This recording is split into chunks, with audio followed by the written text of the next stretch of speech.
Okay, this is the first slide in our 1980s unit on Reaganism. We've already talked a little bit about Reagan when we talked about the Iran hostage crisis, but let's look in some more detail here at, first of all, sort of just Reagan, the candidate, and then some of his more famous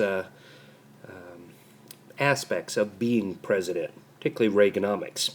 So, let's start with the fact that Ronald Reagan liked to sort of he saw himself as the champion of the common man.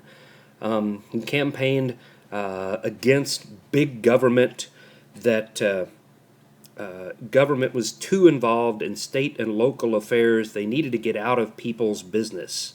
Right? He tried to win over the working middle-class white voters from the Democratic Party, those that had become very sort of disenchanted with Jimmy Carter, who Reagan will be running against here. Now, to understand Reagan, you got to understand sort of his background. He doesn't come from politics. Reagan is he gets his start. He's an entertainer, basically. He will get his start while in college, and as soon as he gets out of college, one of his first jobs is he's a radio announcer for the Chicago Cubs baseball team. He will then go to Hollywood and become an actor, a rather well-known one. He'll star in a couple of major movies, but mainly a B-movie actor. But he will not just make a career as an actor. He will get involved in sort of the political side of things. Whether you know it or not, there's actually a union for actors. It's called the Screen Actors Guild. And Reagan gets a start as the president of the Screen Actors Guild. He's a union head. He runs a union. He is the head of the Screen Actors Guild in the 1950s, during the Red Scare, during McCarthyism. And it was Reagan who would help kind of root out communists from the film industry in Hollywood. He would use his notoriety as an actor and his experience in the Screen Actors Guild to get himself elected governor of California. And he would serve as governor of California from 1966 to 74. So 2 terms, 2 4-year terms as governor of California, up to 74. Now that will sort of set the stage for the 1980 election. Okay? Carter will run for re-election on the Democratic Party. Reagan will win the Republican nomination, and a very easy victory. He will win the Electoral College 489 to 49. So again, a rather easy victory.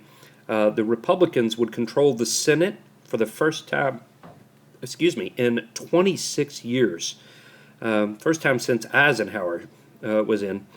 And anybody could have beat Carter that year. It wasn't that Reagan was that great. He'll turn out to be a very beloved president, but it's not because he was that great to begin with. It's because Carter was just that unpopular. With the hostage crisis, the economy being as bad as it was, the price of oil, inflation, everything else. During the campaign, Carter's approval rating was only 23%. That was lower than Nixon's approval rating when he resigned due to Watergate. And Carter had been involved in a scandal. It was just that many bad things going on. Carter didn't have a chance. So Reagan will win an easy victory. Okay. Just a couple of months after taking office, in March of 1981, Reagan will survive an assassination attempt. Reagan is shot several times in the chest by a man named John Hinckley. And down here at the bottom, you see the mug shot there for John Hinckley. He was grabbed immediately. There's no, conspiracy here or anything like that. Hinckley walks up toward, as Reagan's coming out of a speech. Hinckley's in the crowd. He steps forward and shoots him. Now, it's not, Reagan's politics that Hinckley has a problem with. Hinckley is a mentally deranged man. He is obsessed with an actress named Jodie Foster. Okay, Jodie Foster, Foster. She had been in several movies in the 70s and early 80s, and Hinckley was obsessed with her. And he had wrote her letters and sent her gifts, and he was convinced that the only reason Jodie Foster did not love him back was the fact that he was not famous enough for an actress. So he figures, what can I do to make myself famous enough that Jodie Foster will love me? And he comes up with, I can shoot the president. Again, a mentally deranged man. He will go to a mental institution, and in just last year, 2015, I believe, is released from his mental institution and prison. Okay? He's served his time. Reagan will be very popular during his times and his terms in office, and we'll talk about why here in just a minute. But just to finish off his elections here, Reagan in 1984 will run for re-election. The Republicans will nominate him very easily, and he will run against a Democrat, Carter's vice president, Walter Mondale. But Walter Mondale is not the big name on the Democratic ticket. The big name on the Democratic ticket running against Reagan and George H.W. Bush, the elder, the father, the big name on the Democratic ticket is Geraldine Ferraro. She's a woman. This would be the first time that a woman had been nominated as a vice presidential candidate for one of the two major parties. The Democrats are desperate. They know they have very little chance to beat Reagan, and nominating a woman is the hopes that women will show up in huge numbers and vote Democrat because there's a woman running for vice president. It doesn't work. Reagan will have an even easier win in 84 than he did in 80. What's the numbers? 525 to 13. In terms of electoral college. So this is a huge runaway victory for Reagan, and he'll be reelected to his second term. Now, one of the reasons that Reagan is so popular is his economic policy. It's known as Reaganomics. Okay? That's the nickname it gets. It's technically known as supply-side economics, or trickle-down economics. Now, let me explain kind of how this works. Reagan believed that if you allowed the wealthy to keep more of their money, so lower taxes. Reagan was a big tax cut guy. If you allowed the rich to keep more of their money, they would take that money and put it back into their businesses and grow their businesses. Because what do the rich want more than anything else? They want to be richer. They want more money. And the way to do that is to grow your company. So remember, he inherits an economy of high unemployment, high inflation. He's got to get people back to work. So his theory is that if you allow the rich to keep more of their money, they'll take that money and put it back into their businesses. They'll grow their business, they'll hire more people, so more people will get jobs. In order to keep good employees, you'll pay them more, so people will get raises, and if they make more money, they're going to spend that money. It's known as trickle-down economics, because if you think of this as a pyramid, at the top you have the rich few business owners. At the bottom, you have the workers.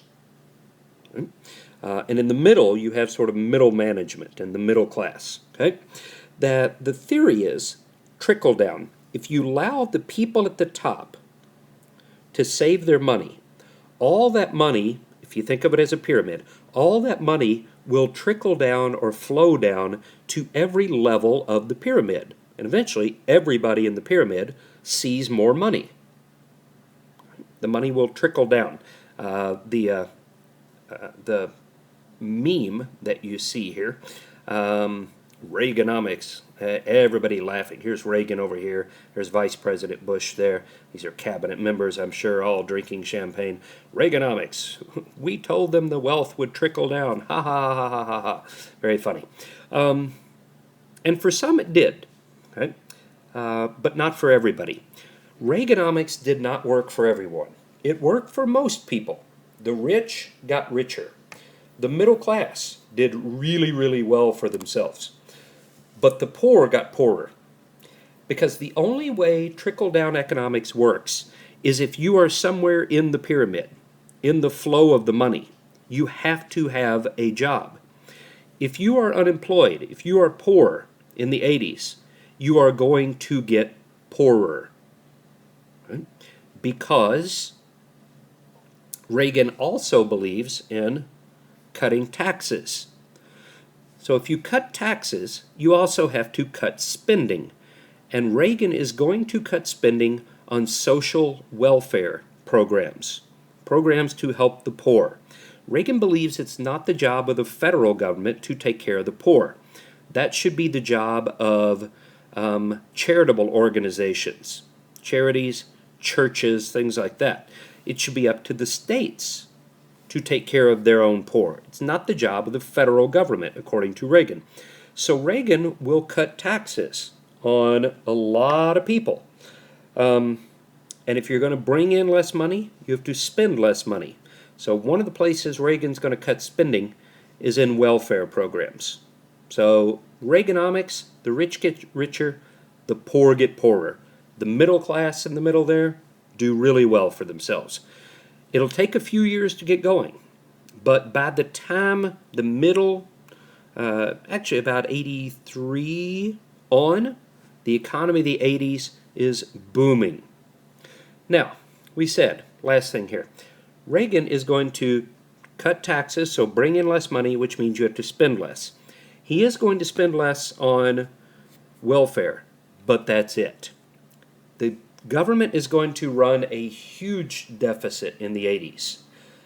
It will be bigger than the country has ever seen before. Because Reagan's not going to cut spending across the board. He is in welfare areas, social programs, but not anywhere else, and especially in defense. Defense spending, which is the most expensive, is going to go way up, and we'll talk about why in one of our upcoming slides.